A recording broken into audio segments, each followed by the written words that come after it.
about the ANC's attitude towards political parties that are wrongly suggested to be ideologically similar to the ANC. Let me start with a brief history. When we lost the metros in 2016, the EFF's condition for forming government was that the ANC must remove Jacob Zuma as its president. So this Ramaphosa removal thing is not new. It's not some innovative thing. It was started by the EFF when we told them to go jump. And the reason is simple. Suppose I wake up one day and I say, I've left the ANC, I've formed an organization called Orlando Pirates. And this political party called Orlando Pirates comes to the ANC and says, we will only go into coalition with you if you remove your 50-50 gender policy in the Constitution. The day the ANC amends its Constitution in order to save its electoral fortunes, it is no longer the ANC. The ANC is not this thing. It's not this thing written here, these colors. It's not these 3 people here or whatever number of members we say the ANC is. The ANC is an idea. And anything that departs from the idea of the ANC is not the ANC. And it is not ideologically similar to the ANC. There's no political party that says, as a police, we must round up young teenage pregnant girls and put them in Robben Island that can be accused of being like the ANC. It's not. Because that organization assumes that teenage pregnancy is a function of some deficiency on the part of young women. Not like the ANC. That organization represents counter-revolution as far as the ANC is concerned. The ANC's idea on constitutionalism was written down in 1923. It went in 1943 to the African Claims Charter. In 1955, it went to the Freedom Charter. In 1986, it went to the Constitutional Principles. In 1989, it went to the Congress for a Democratic Future. In 1993, it went to the Transitional Constitution. It got cemented in the 96 Constitution. Constitutionalism is a foundational philosophy of the ANC because it believes on the egalitarian principle that no government can justly govern people not based on the will of the people. Now, an organization that says we must overthrow constitutionalism and replace it with an arrangement where the sovereign authority of the state must be concentrated in unelected kings is not like the ANC. Or even in parliament. Or that, because the ANC's preoccupation is not winning at all cost elections. We argue that elections only animate the strength of particular ideas in the population. And that there's a relationship between the popularity of particular revolutionary ideas with the performance of the economy. And that when the economy is falling, the Republican ideal, that is the ANC, gets undermined.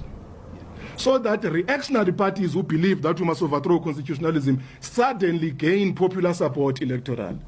So the threat is not to the ANC, the political party. The threat is to the idea of a republic that the ANC is about. There are political parties that if they were to gain a majority in South Africa, some of the things you take for granted as guaranteed, they would be a thing of the past. So the ANC cannot consign itself to that arrangement to aid counter-revolution to have an upper hand in South Africa. By the way, in our discussion document, we make the point that all these political parties in the South African political system are a threat to the Republican cause that the ANC is about, including the DA, by the way. The DA's opposition to affirmative action must not be treated as a technicality. It's a philosophical objection to the principles of constitutional egalitarianism. It does not believe in equality. But they use the Constitution selectively to reinforce the positions that they hold on to. All of them. DA, EFF, MK Party, and everyone. MK Party goes to court when they are pursuing a cause, but they don't believe that the judiciary must have the sovereign authority to arbitrate on disputes. They say it themselves. So the ANC does not have a natural ally in the South African political system. Let's take the land question. If I say, as Orlando Pirates political party, land must be returned to black people on the one hand. Maybe used as a chief star. No. I want people to understand. If I say on the one hand, land must be returned to black people, you will say that, well, that's what the ANC historically said. But if the subtext says only black people who are men must have the right to have land, is that the same thing? So you've got to come beyond the superficial rhetoric that these parties are running on the basis of. Dig deep to how they elaborate their policy perspective. In their manifesto. Their manifesto, they give you a ruse as an opening statement, but they substantiate it with reactionary politics. Yeah. So the idea that they use blackness as a mobilizing theme does not mean that they are pursuing a progressive blackness that the ANC talks about. The ANC is in the GNU not because it thinks those parties in the GNU have anything to do with it. It's a matter of political strategy. The ANC got 40% in the electorate, in the vote. It controls 70% of the executive. Tell me that is not a strategic coup. But if the ANC had gone into a coalition with one political party, it would have been forced into an arrangement where there is a 50-50 control of the executive. So whose policies were going to dominate in that arrangement? So the ANC cannot surrender itself to any political party in the name of some populist gesturing that, no, these ones are more progressive than the others. The whole lot of them are reactionary. But the degrees of their reactionary politics, they vary. Because none of them is committed to the Republican cause that the ANC is about. Now, what does this have to do with the national dialogue? Makura makes a point. The day the 42% that does not vote grows to 55%, they are going to ban all of us, regardless of logo. It's not going to matter who sits in Stellenbosch, who sits in Pretoria East or West. We're all going to die. So the national dialogue is about making all the other stakeholders to understand that their obsession with exclusive accumulation is a danger to them as well. Someone sent a question here saying we must answer why the private sector controls 42 billion or something, why are you not telling them to invest? That's part of what the national dialogue is about. Yeah. When we make the argument that a trillion, something like that, yes.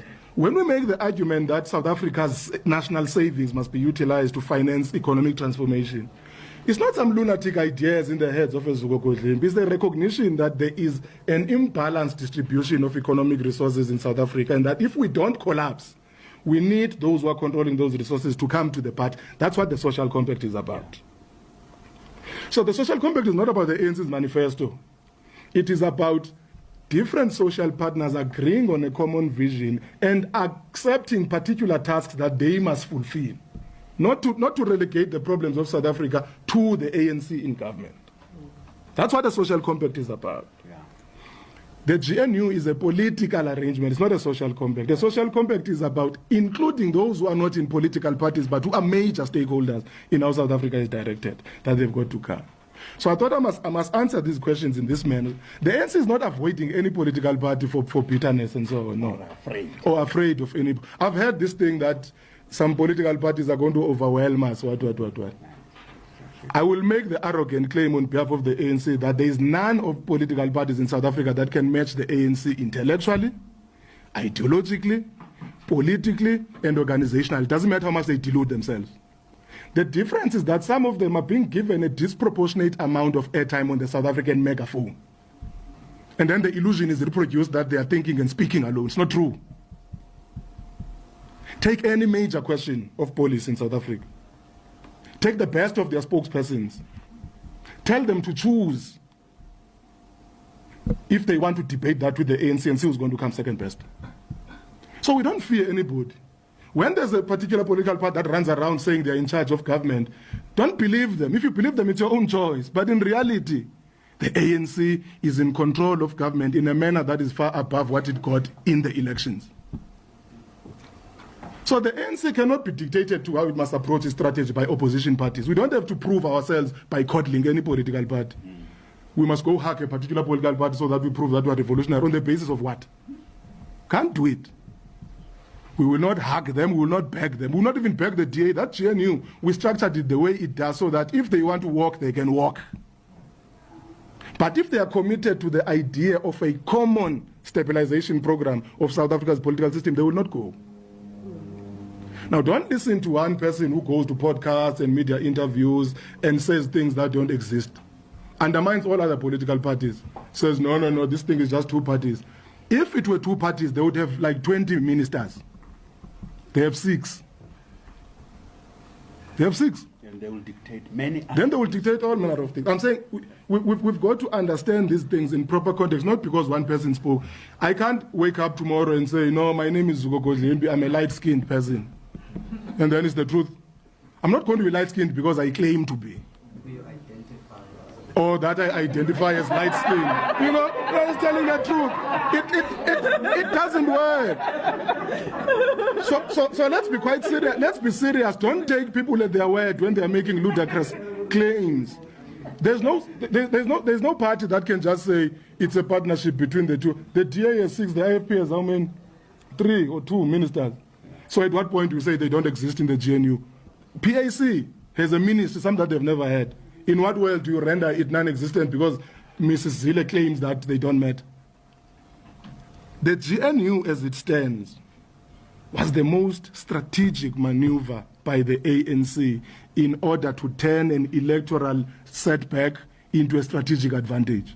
Any other bipartisan arrangement would have landed the ANC in a difficult position where it would have to share the executive equally with one political party. And then will be subjected to all manner of strange policy proposals here, including that remove your own president. If we were to say they must remove their president, would they agree? So why must we be allowed to do that? We didn't agree when President Zuma was our president. Not because of some blind love for the person, but as a principal thing that you can't self-liquidate in order to appease a political opponent. By the way, these GNU partners are our political opponents. Yeah. They remain so. It doesn't mean we are engaged in an existential battle with all of them. Our intention is to overrun them, just like their intention is to liquidate us. So it's mutually assured destruction that is not triggered because we all need to hold hands in order for progress. But if you turn your head and look the other way, they will pull the trigger. Yeah. It's like what is that thing, Russian roulette? You can't turn your eye. You must keep the gun pointed forward because if you turn, they are going to fire.